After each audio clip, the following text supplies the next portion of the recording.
Welcome to the Kingsburg Community Church podcast, Thinking About Faith. We pray that this podcast helps you deepen your faith in God and stir some inner thoughts about the Christian life.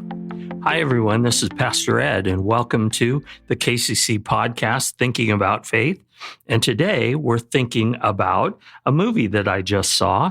You may be too late if you find this interesting to see it. I think this is going to air. This is our 82nd episode. It's entitled the same name as the movie, The Story of Everything.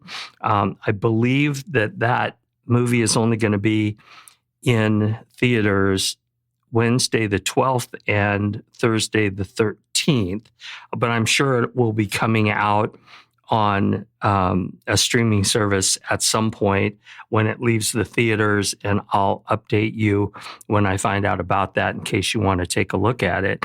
I think as well, we'll try and put a note on the YouTube page of another interview of the three principal scientists who are interviewed for this documentary. It's a documentary film, and it's about,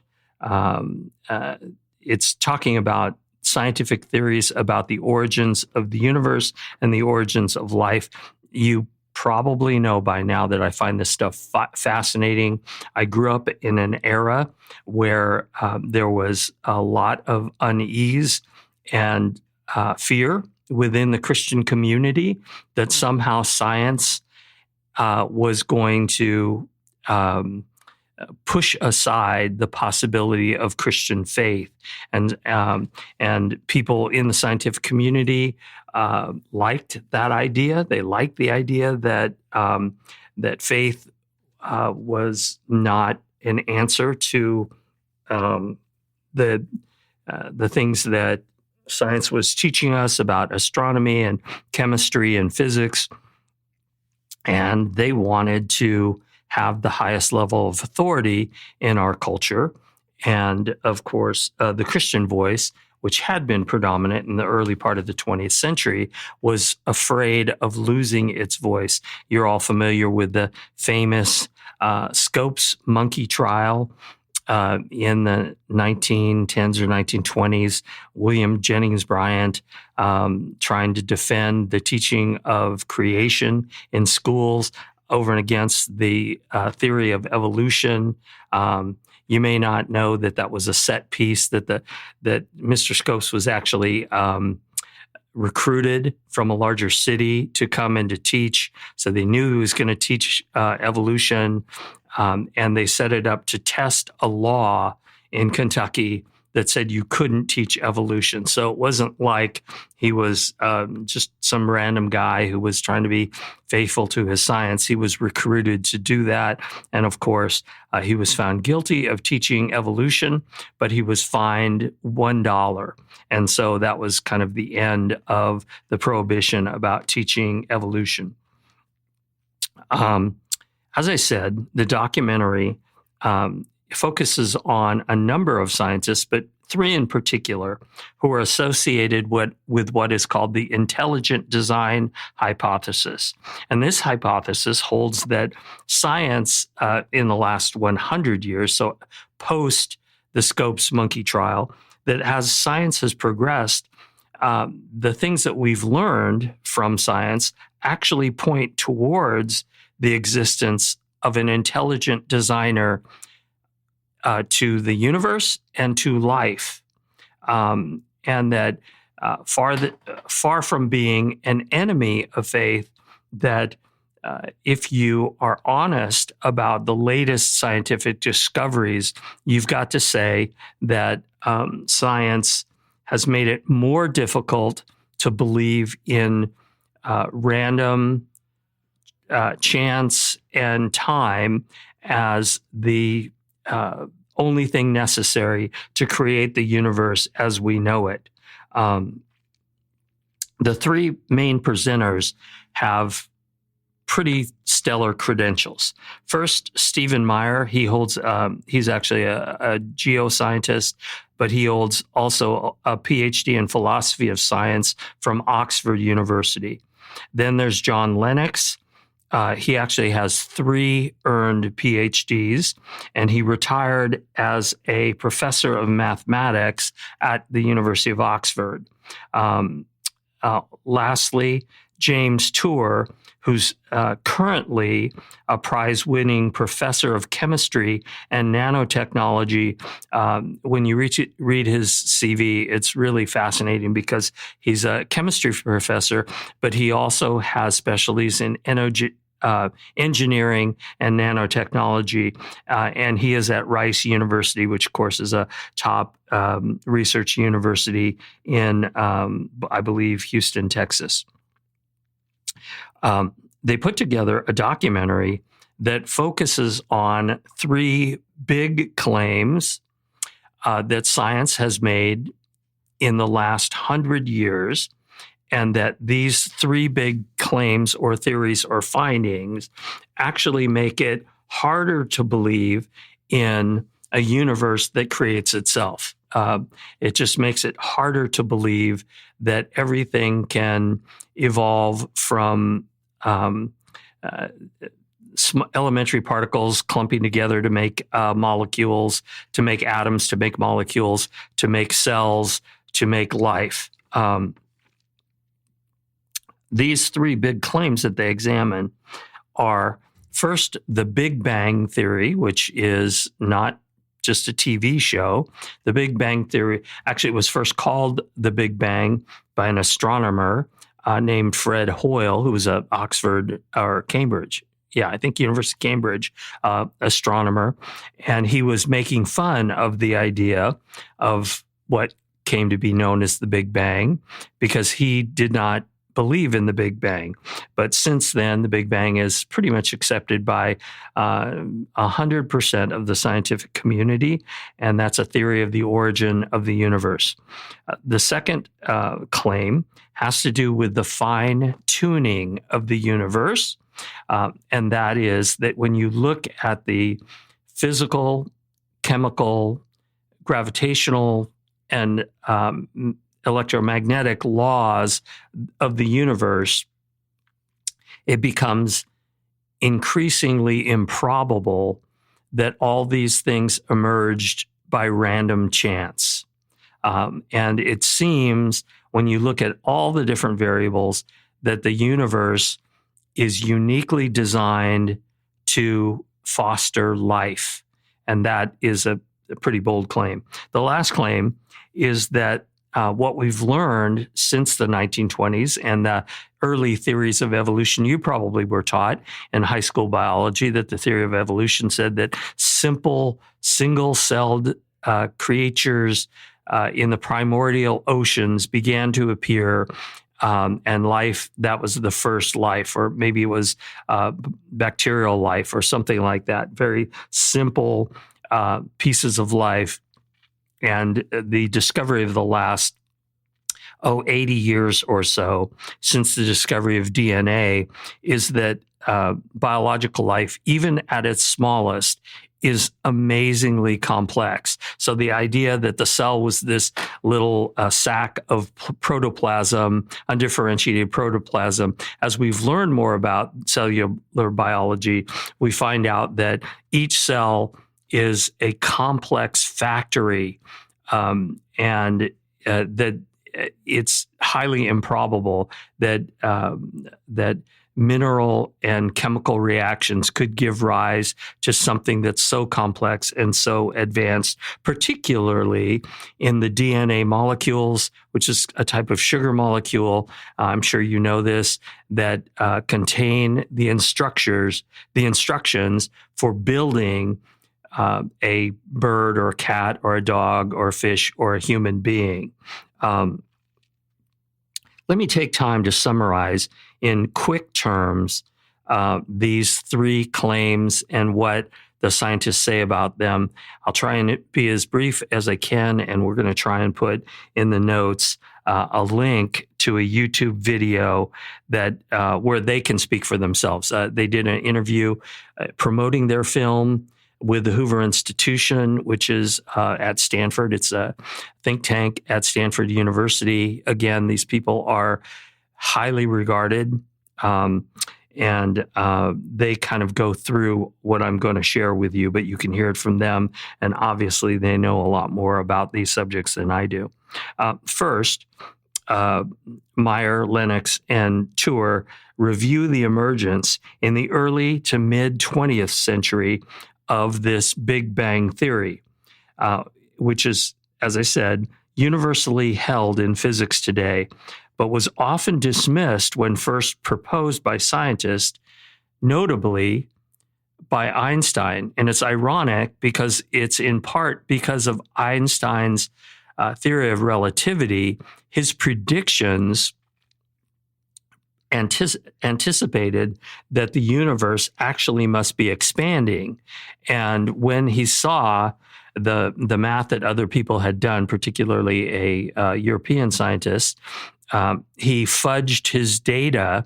He invented a force, an unknown force, because he didn't want to think of the universe as expanding. He wanted to think of it as what they called the steady state hypothesis, that the universe was eternal, never had a beginning, would never have an end, is it is the way it is, and over the large scope of all the billions of galaxies, it is the same and it is eternal. Now, you might, if you're clever, you might recognize that that's a religious opinion on the part of Einstein and the steady state theorist. It's not a scientific theory. There's nothing in science that says the universe has to be eternal. And in fact, the problem that Einstein had with an expanding universe was that it said the universe, if you wind the clock backward and you reduce the size of the universe back to the beginning, you find out that somewhere around 13.8 billion years ago, the universe had a beginning. It had a start point. The skeptics, like Einstein, believed that the universe had to be eternal. And because of that, there was no need for a creative intelligence behind it.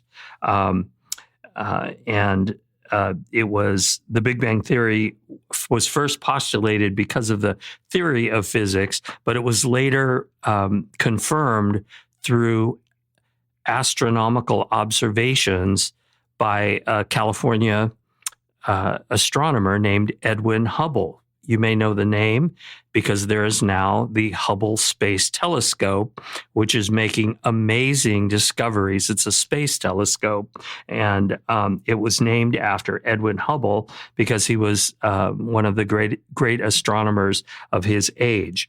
He had the Mount Wilson Observatory telescope he could use, and he made measurements of the galaxies that he could see through his telescope.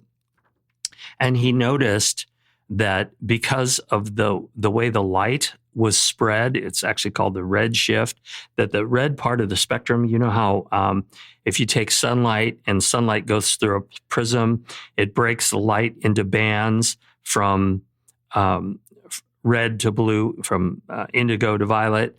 The red side is the side where the frequencies are, I believe they're stretched.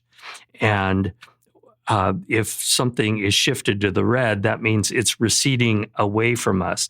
Many of you are familiar with the idea of stretching waves from the Doppler effect, which is not light waves, that's sound waves. So when you hear the whistle of a train going through Kingsburg, you know that it's higher as it's approaching you because the sound waves are actually compressed by the speed of the train. And then as it goes past you, it kind of goes, and then the pitch of the whistle goes lower once it passes you because it's stretching. Instead of compressing the waves, it's stretching out the waves, and your ear detects that as a lower frequency. So by looking at the light frequency, light does the same thing. He could determine that all of the galaxies were rapidly receding from Earth, and that their speed was proportionate to their distance from the Earth. And this again, was a startling verification of what experimental physicists had already come up with. And eventually, Einstein actually came to, I think, Pasadena, where Mount Wilson Observatory is. He met Hubble, he saw Hubble's data, and finally, very reluctantly, Einstein had to agree. Toward the end of his life, he agreed the universe had to be expanding. And again, if you run the expansion backward, it's possible to calculate that everything in the universe originated in an original state about 13.8 billion years ago. Some of you may know the name Stephen Hawking, very agnostic, not a believer at all. A great physicist. Unfortunately, he had Lou Gehrig's disease, ALS. He was in a wheelchair for much of his life. But as he was working on his PhD thesis in physics at Cambridge, he was able to calculate that the original point at the beginning of the universe that he called the singularity, that at that point, the gravitational forces were so great that, and this is kind of hard to understand, but theoretically, gravity affects matter, energy, and time. We know this to be true, and it's been scientifically proven by looking at light that is curved by large bodies. So light passing through a large galaxy, a dense galaxy, will curve, and we can actually prove that. He calculated that at that initial point that the universe comes into being, that at that point, matter, energy, and time become infinitely compressed, and they cannot truly be said to exist. We know there's a space-time is related to matter and energy, and if they're infinitely compressed, they don't actually exist. So that this presents a real problem. It's a bit of a crisis to a simple materialist explanation of the universe, because how is it possible for there to be a material cause to get the Big Bang going if there is no matter in the universe? Because the universe actually doesn't exist. All space and time, matter and energy are infinitely compressed. So how do you go from that, whatever that is, to an explosion, which is the Big Bang? And that is a question that cosmologists cannot answer. They can guess, but their guesses are just that, guesses. Obviously, as you're listening to this, you are saying, wait, that comports to the biblical view of creation out of nothing, that God spoke and out of nothing came the universe. So it's not surprising that skeptical scientists don't want this to be true. Not only do they are they skeptical of it, but they're skeptical is because they don't want it to be true. And not because they doubted the science, but because they didn't like the implications that we live in a created universe versus an eternal universe. Pretty much everybody has been forced to agree that we live in a universe that was created, whether it was created by pre-universal, pre-matter, pre-time, pre-space constants, or whether or not it was created by a designing intelligence. Well, they're not going to give you that one, but they would say that it does. The universe was created about 13.8 billion years ago. It came into being. Maybe they wouldn't use the word created. Okay, let's talk about the fine-tuning of the universe. These three scientists pursue what's called the fine-tuning theory, and they are specifically James Tour, who's a synthetic chemist, organic chemist. He's eminently qualified. He's got over 300 peer-reviewed articles. He's received awards for his lifetime work in chemistry, engineering, and nanotechnology. He makes a persuasive point that physics and chemistry rest on at least 31 laws that must be just so for the universe to exist. Things that you may have remember from your high school or college chemistry class, including the strong and weak nuclear forces, the gravitational constant, the electromagnetic force, the speed of light, and the masses of the subatomic particles. That's the quarks and the muons and other subatomic particles that make, and electrons is a subatomic particle that make up atoms. So neutrons and protons are made up of other subatomic particles. And if any of the masses of those subatomic particles are any different than what they are, it's not possible for atoms to form together, for protons and neutrons to form together and to maintain their integrity, for atoms not to fall apart, for them to combine into molecules and into everything that exists in the material universe. If any of these constants were materially altered, life and the current state of our universe would not be possible. So the scientists say, imagine you're in a room, and in that room, it's full of dials. And all the dials are set to a particular setting, but then a child runs into the room and starts turning the dials here and there, and you don't know what the original setting is. How long would it take you to restore those settings, and how likely would it be that all of those settings were perfectly situated to develop the universe that we have that is hospitable to life? Well, it appears that the universe has been finely tuned, designed, and not only on the macro level in terms of galaxies and the expanding universe, but on the micro level as well. James Tour talks about the dipolar moment of water, and that water molecules only function the way they do because of a constant that has to do with a slight difference in the charge from one side of the molecule to the other side of the molecule. And of course, without water, there's no life.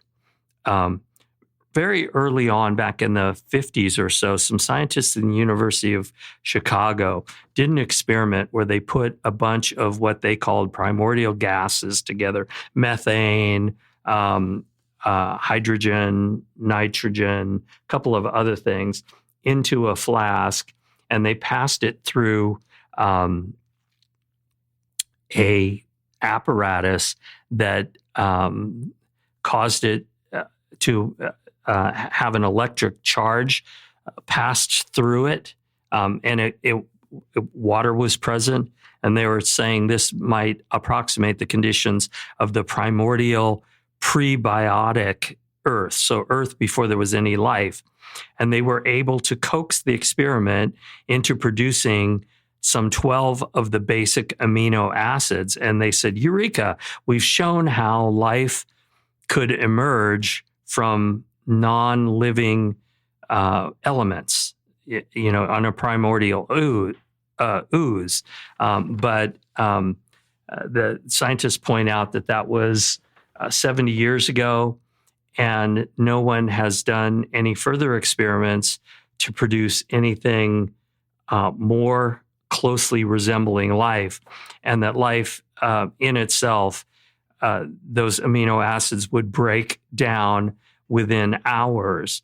And so to put them together into a coherent piece is just not likely. And the science, you probably learned about the Miller-Urey experiments at University of Chicago when you were in biology class.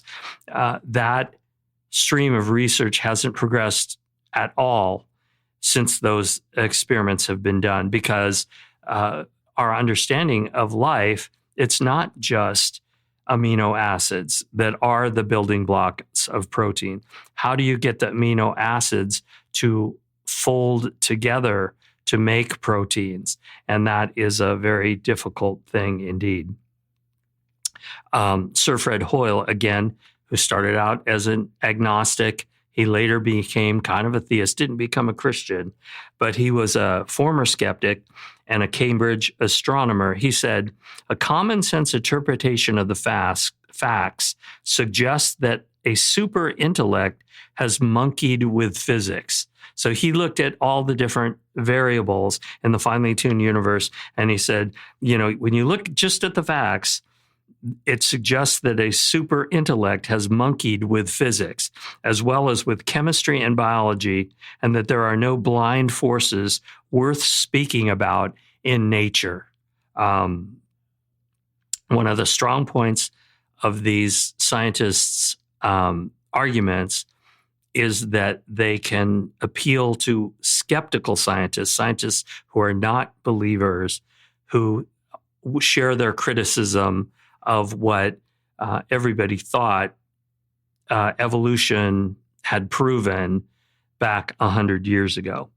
The third and most intriguing claim that these three scientists make, to my mind, the most intriguing claim of the scientists, is that information is encoded and transmitted in DNA and other biological processes, and that it amounts to a biological language or code or program. You probably remember that the DNA molecule looks like a ladder that twists. And you probably remember that there are 4 bases that are shared between the upright parts of the ladder. They make up the rungs, and they're A, T, C, G, and they correspond with those pairs. A always pairs with T, C always pairs with G, and they run a code up and down the spine of the DNA molecule. And through these billions and billions and billions combination of letters, they actually pass on information for building a fish or a bird or an amoeba or a human being.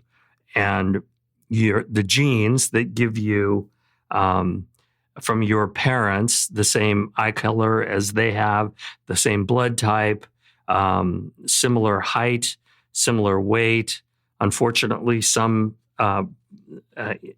predispositions to certain diseases, other inherited traits. These are encoded in your DNA, and you will pass those down to your children as well. Well, we all know the alphabet. We learn the song before we begin school. And the interesting thing about learning your ABCs is that we don't really understand what the letters mean until we learn to read. So we learn the alphabet years before we learn to read because we like the song, and we get a cookie if we can sing the song. But then we start learning to read, and we realize that it's not the letters themselves, but it's what they put together, what they mean, and they can pass on information. So the mathematician, John Lennox, says, you see a sign in a building and it has 4 letters, E-X-I-T. Only 4 letters, but it transmits a lot of information. If there's a fire or something bad happens, everybody knows to head to the exit sign because it's conveying a lot more information, even though it's only 4 letters. My name, Ed, only has 2 letters, but that conveys information about who I am to people. Now, the letters must be put together in the right order, however, to mean anything. If you've ever played Scrabble, you know that a random series of letters doesn't mean anything. And the letters, you have to put the letters together in the right order at the right length in order to make a word.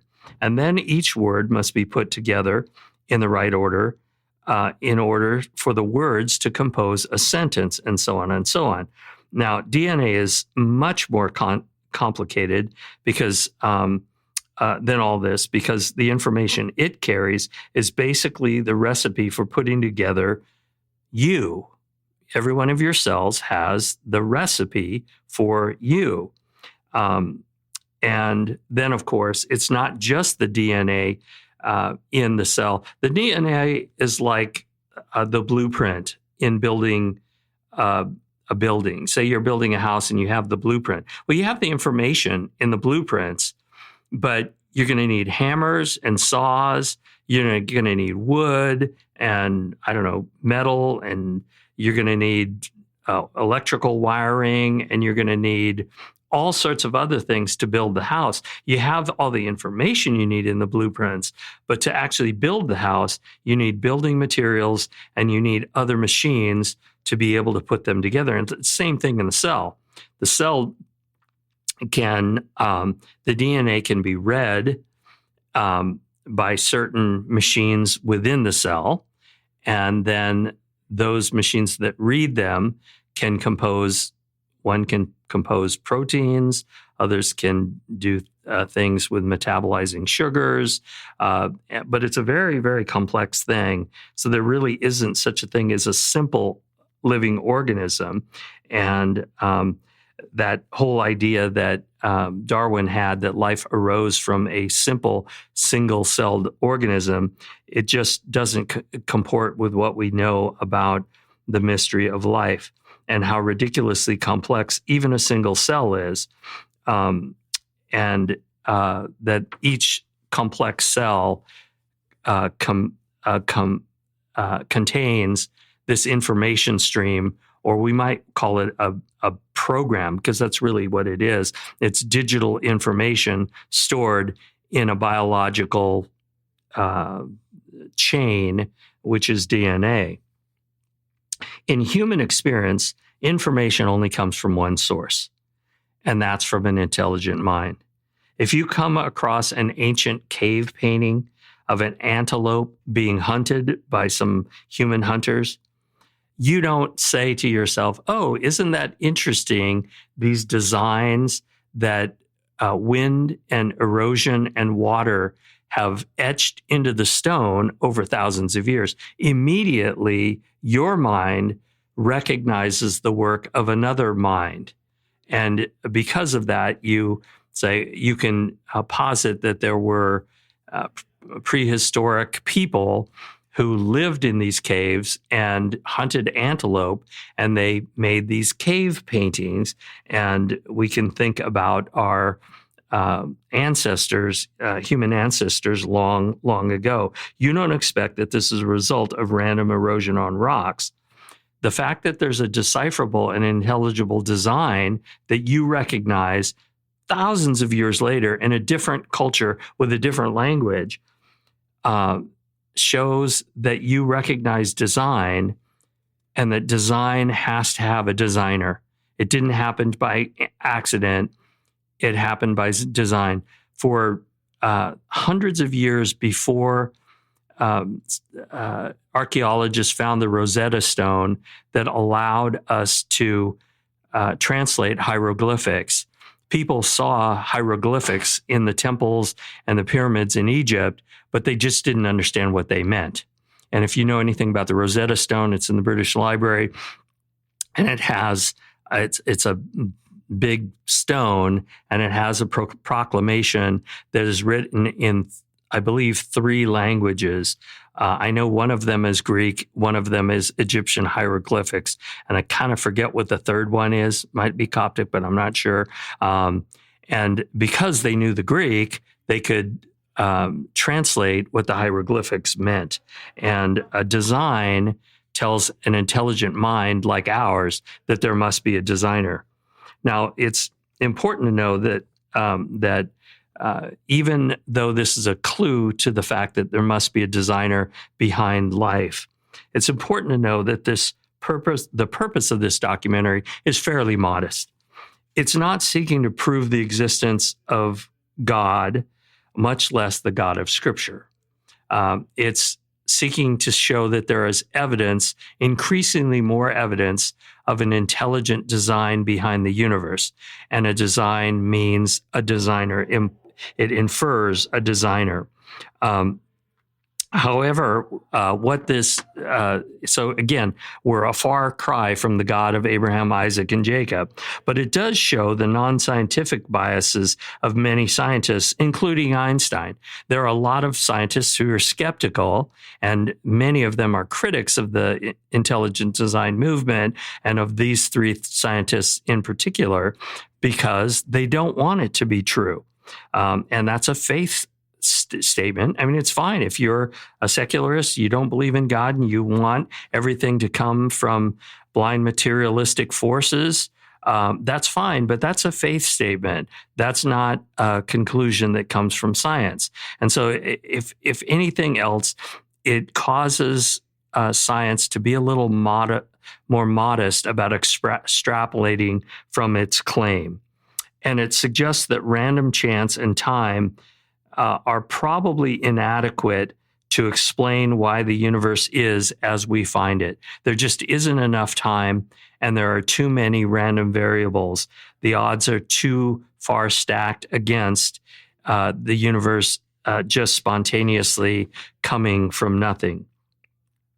And finally, it suggests that the information contained in the DNA molecule of every living thing represents information that has a source in an intelligent designer. Psalm 19:1, and I'm going to end with something that is from Scripture. It says, "The heavens declare the glory of God, and the sky above proclaims his handiwork." Now, of course, that was written 3,000 years ago, before we had telescopes or before we understood what the planets were, or that there was more than the galaxy that we lived in. That was a long, long time ago. But I think it's as true today for the scientist, the astronomer, the chemist, the biologist, as it was for the psalmist 3,000 years ago. That when they really look into their science and what the science shows them, they can say the heavens declare the glory of God. That there is almost like a fingerprint of the Creator in what has been created. We're not here because of random chance. We're not here because of just an accident. You are here for a purpose. You're bought with a price. And for that, we're glad. Again, if you want to hear some of this information from people who know a lot more than me and who are experts, I'm going to try and make sure, or you could just Google YouTube and Google Stephen Meyer, James Tour, John Lennox at Uncommon Knowledge is the name of the podcast that the Hoover Institution puts out. The host is a guy named Peter Robinson. Look at Uncommon Knowledge from the Hoover Institution at Stanford University. Anyway, I hope this is good information, particularly if you have young people in your life who are looking for scientific careers or who are interested in science. It would be good before they go off to a secular university and encounter skeptical professors not to do a gotcha. That is not, we're Christians. We don't like gotchas. Let other people do gotchas. But just to have the confidence that when a secular scientist, a skeptical scientist says that the universe comes out of nothing without any interference by a designer, they can think to themselves, that has not been proven.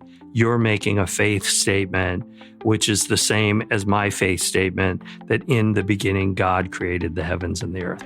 Okay, sorry for keeping you long today, but I hope you enjoyed that. And if you do get a chance to see the story of everything, make sure you see it. All right, take care. Talk to you next week.